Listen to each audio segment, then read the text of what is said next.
Je suis Ben Collins. J'étais le Stig. Et je suis de retour sur la piste de Top Gear pour essayer de battre un record. Ouais!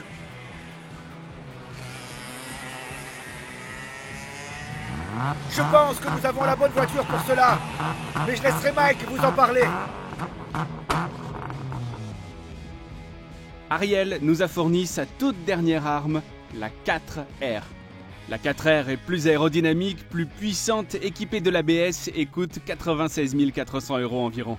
Ben, l'objectif aujourd'hui est au minimum de battre le temps de la V8 Atom, soit 1 pour 15,1. Qu'est-ce que tu penses que ce truc a dans le ventre? J'étais nerveux ce matin, je ne vais pas mentir. Ça fait longtemps que je suis pas venu ici. J'ai vraiment essayé de faire un temps rapide. La dernière fois que j'ai conduit une Atom ici, c'était en 2005. C'était la voiture originale, elle était très légère mais aussi peu puissante. J'ai quitté Top Gear à ce moment-là et le nouveau Stig a fait un... Je ne peux pas, attendez. Il a battu mon record, qui est celui de la Bugatti Veyron Super Sport, dans une Atom V8 qui est... Elle est incroyablement puissante. Elle avait de grandes ailes. Elle a 100 chevaux de plus que celle-ci et elle pèse 200 kilos de moins. C'est un gros inconvénient pour cette voiture. Oui, donc puissance-poids sur le papier, le V8 semble être une voiture beaucoup plus impressionnante, mais les gens d'Ariel ont dit que l'aéro sur cette voiture, l'aéro sur le V8, n'était en fait qu'un simple ajout. Il s'agit d'un véritable CFD, donc tu devrais être en mesure de fournir la puissance nécessaire grâce à ce genre de choses. Je n'ai jamais conduit le V8, donc je ne peux pas vraiment en parler, à part les statistiques, mais cet aileron a l'air bien. Il a une énorme civière, ce grand diffuseur. Et la première chose que j'ai remarqué, c'est que dès que je suis sorti, j'ai commencé à sourire, parce que l'équilibre est incroyable. Traditionnellement, ces Atom collent pas mal. Mais elle est très légère, l'essieu n'a aucun poids qui le retient. Mais il y a vraiment plus de poids dessus parce qu'on sent le sous-virage, on sent la charge. Il n'y a pas du tout de sous-virage. On peut donc tout jouer sur l'accélérateur et c'est incroyable. Et la puissance, malgré le fait qu'elle soit turbo-compressée, c'est une puissance vraiment utilisable. On peut juste la taquiner avec l'accélérateur, mais l'adhérence dans les virages est exceptionnelle. Je me sens plus confiant qu'au début de la journée. Cette chose est rapide alors, ouais, bonne chance, amuse-toi. Merci. Vas-y. Pas de pression.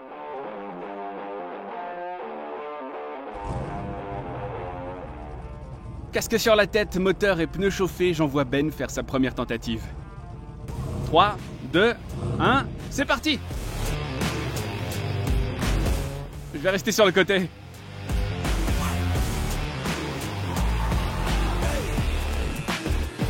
Premier tour, on sent que c'est une de ces voitures qui se met juste en route. Elle fait de petits à-coups, mais il la gère totalement. Ouais, c'est l'ex-Stig. Dès le départ, on voit que Ben n'est pas là pour faire n'importe quoi. Regardez la position du corps de cette voiture. Elle est à la limite. Il a dit qu'il pouvait être en 5e vitesse après un virage. J'ai pas de contexte à vous donner, mais ça a l'air rapide. Le voilà qui arrive au premier tour. C'est rapide.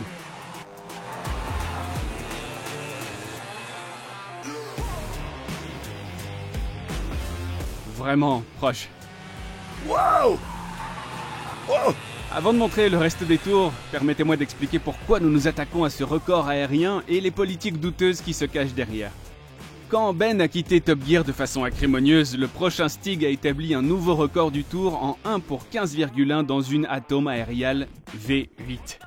Ben a regardé ce record et s'est dit qu'il avait encore du temps à perdre dans cette voiture, à tel point qu'il a réservé sa propre journée ici à Dunsfold pour récupérer le record du tour dans une Atom V8.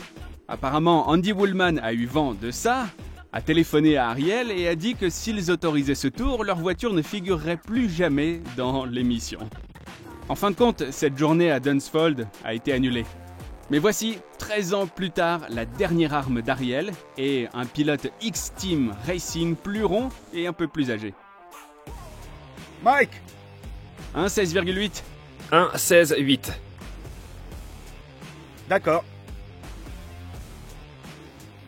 On a tous pensé que c'était un premier bon tour. 3, 2, 1, c'est parti!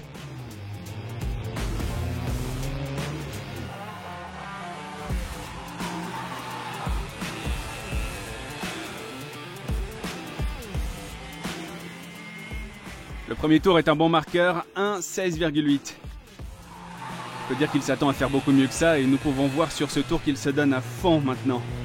Il donne vraiment tout. Il arrive dans les 2 derniers virages. La ligne est franchie. On s'améliore, on s'améliore. 1,16,1.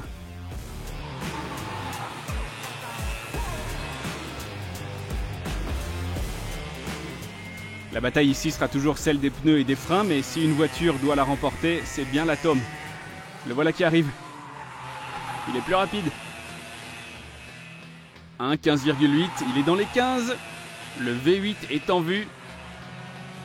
En nettoyant les zones d'adhérence et en augmentant sa vitesse, Gambon a gagné 1 seconde sur le premier tour de Ben.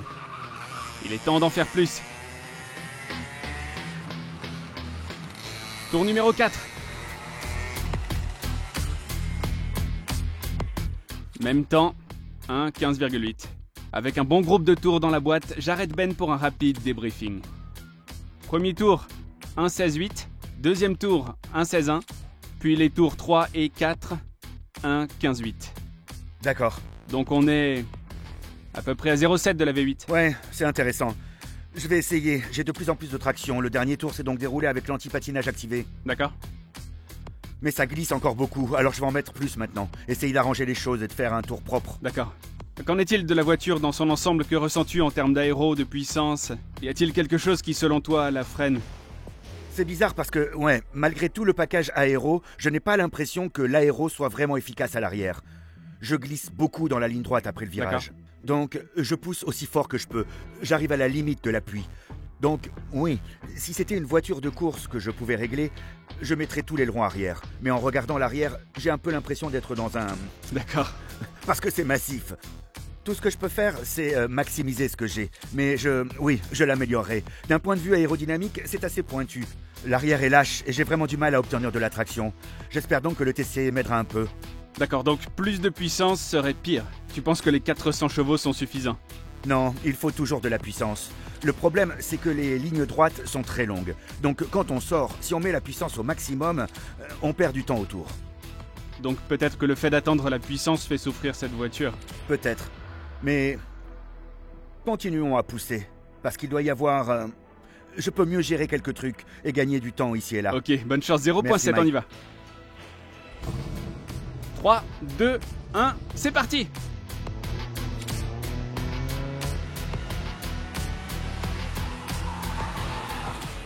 Je pense que Ben ressent la pression et je pense que c'est normal sur ce circuit. Il pousse cette voiture. Temps au tour numéro 5. 1,16,2.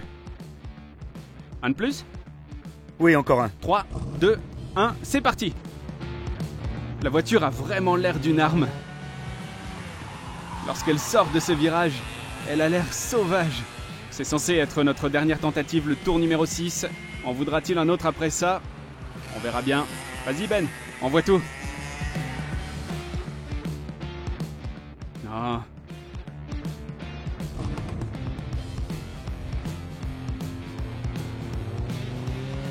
Il a demandé un autre tour, le numéro 7. L'Atom peut-elle trouver 0,7 secondes? Pousse, pousse, pousse, pousse, pousse, pousse, pousse, pousse, pousse, pousse. Encore un essai? Un de plus. Un de plus, un de plus, on en est au 3e, un de plus. D'accord, ça sonne bien. D'accord, encore un essai. La dernière fois, essayons, il y en a un peu plus. Il n'y a pas grand-chose, mais je le veux. 3, 2, 1, allez! Il ne veut rien lâcher, il conduit comme un homme possédé. Ça a l'air rapide, ça. Ça sonne rapide.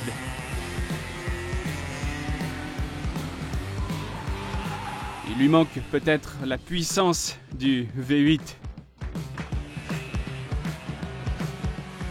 Il a tout donné lors de sa dernière tentative. Ce n'était toujours pas suffisant pour renverser le V8.